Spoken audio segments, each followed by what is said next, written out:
tinitiis na lang. Pero maganda sa magkapatid na ito, with the grace of God, nagpapagaling sila ng katawan ng tao at ang kaluluwa ng tao ay tinutulungan din nilang mapalapit sa ating Panginoon.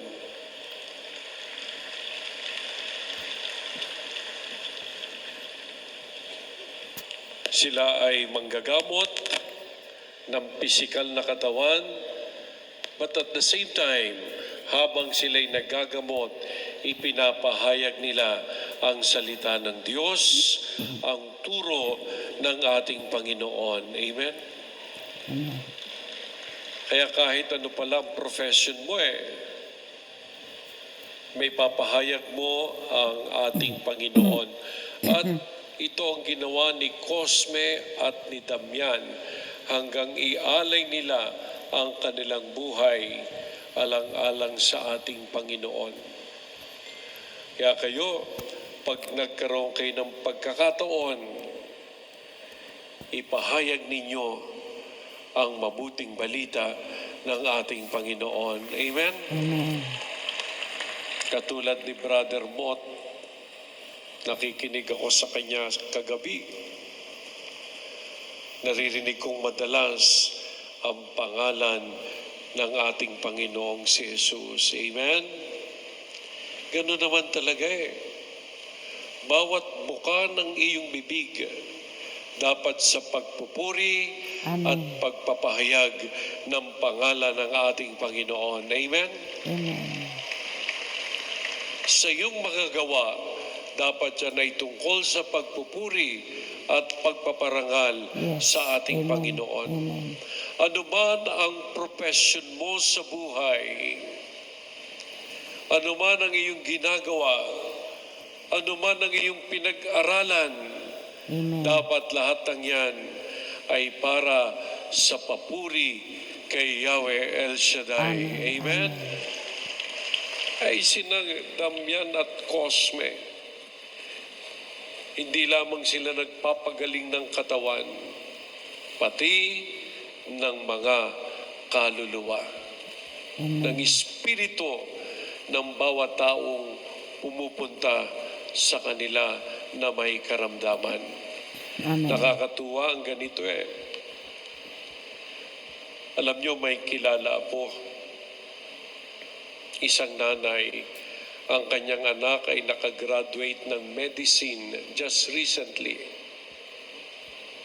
Ang pangaral niya sa kanyang anak, nandun ako Anak, pag nakapasa ka sa exam,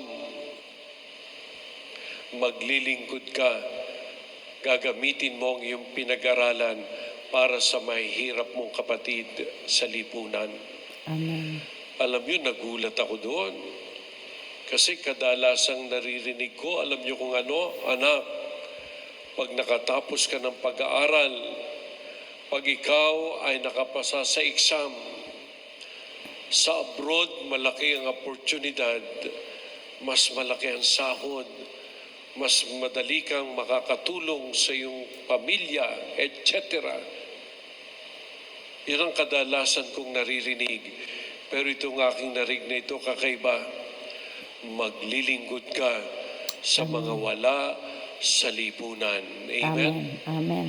At ito rin po ang tema ng ating Ebanghelyo ngayon Sabi ni Jesus, sino ang aking mga kapatid? Ang aking mga kapatid ay yung nakikinig sa salita ng Diyos at nagsasabuhay nito.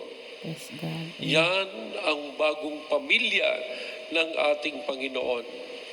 Yan ang katulad ng sinasabi kong doktor na nagtapos, pero hindi ang tiningnan niya ang kanyang sarili, kung hindi kung paano maglingkod sa ngalan ng ating Panginoon. Amen? Amen. Amen. Kaya pakinggan ang salita ng Diyos at ibahagi. Ganyan din ang ginawa ni Damian, San Damian at San Cosme. Kahit sila'y mga professional, pero hindi nila inilintana, hindi tumatanggap ng kahit anong bayad, ngunit sila ay patuloy na naglilingkod sa ating Panginoon sa pamamagitan ng ipinagkalob silang talento ng ating Panginoon. Kaya sila'y mga kapatid ni Jesus.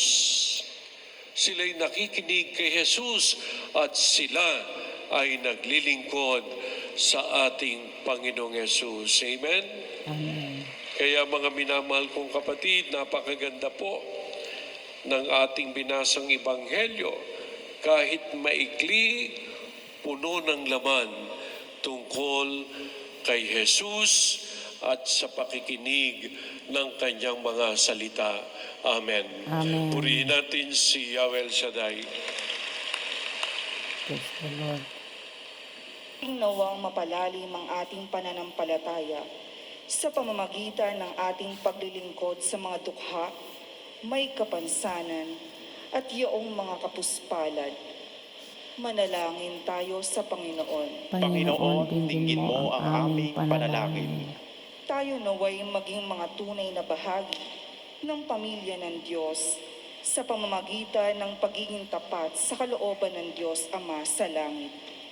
Manalangin tayo sa Panginoon. Panginoon, dinggin mo ang aming panalangin. Atin nawang isabuhay sa araw-araw na pangyayari at kaganapan ng ating buhay ang salita ng Diyos. Manalangin tayo sa Panginoon. Panginoon, dinggin mo ang aming panalangin. Ang mga yumao naway magtamo ng walang hanggang liwanag at kapayapaan. Manalangin tayo sa Panginoon. Panginoon, dinggin mo ang aming panalangin. Please bow your head and offer your personal intentions.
Panginoon, gawin mo kaming karapat-dapat na maging bahagi ng iyong pamilya sa pamamagitan ng aming pananampalatayang ipinapahayag sa mabuting gawain.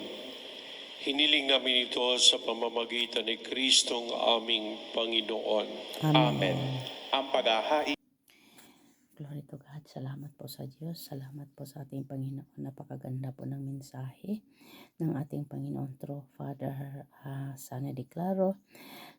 Bagamat 5 minutes lang po yung kanyang humili, napakabilis, pero mayroong laman po ang kanyang mga sinabi na kung saan ano man daw profesyon na natamo o nakamtan ng mga estudyante o mga nag-aaral. In-example po niya yung isang ina na may pinaaral ang kanyang anak para maging isang medicine, baka doktor siguro, na ang sabi ng kanyang ina is kapag nakapagtapos ka sa pag-aaral ay pagsilbihan mo ang iyong bayan. Hindi niya sinabi na pag napatapos ka ng pag-aaral ay tulungan mo ang iyong pamilya, kundi sabi niya ang iyong bayan. Of course, mayroon din rin po yun doon sa pamilya, pero yung pinaka point po ni Father is ialay ang kanyang profession, paglilingkod for the glory of God. Amen. For the glory of God. Ang aking tanong po sa mga kapwa manggagawa o sa mga kaparian. Ano pong masasabi ninyo tungkol dito sa anong tawag nito? Sa atin, sa government po natin na o hindi sa government, yung tawag nito yung sa health, health care ba ang tawag niyan? Yung pinapaintulutan nila yung limited yung anak kasi mahirap ang buhay. At pinahintulutan po nila na gumamit ng mga contraceptives para huwag mag-suffer ang pamilya. Nawa po, ito po ay bigyan nyo ng panahon para talakayin po ito kung ano po talaga ang nararapat gawin. Kasi ang pagkaalam ko po, ang utos ng simbahan ay bawal po yun. Bawal po ang gumamit ng kondom, ang mga Katoliko. Bawal yung magpaturok para hindi mabuntis. Bawal po yun. Yun ang pagkaalam ko. At ang sabi ng ating Panginoon is humayo kayo at magpakarami.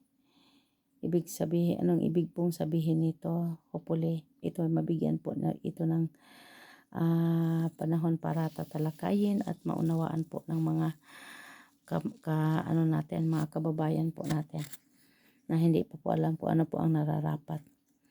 Dahil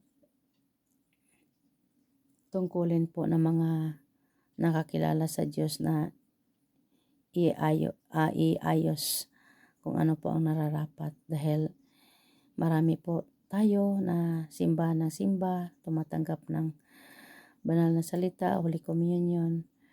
Pero may mga rules and regulation ang ating inang simbahan. So hopefully matalakay din po ito. Lord, bigyan mo po ng karunungan ng aming mga tagapagpahayag upang ito ay mabigyan po ng mabigyan po ito, Panginoon, ng pagtuturo sa pangalan ni Jesus. Amen. Amen.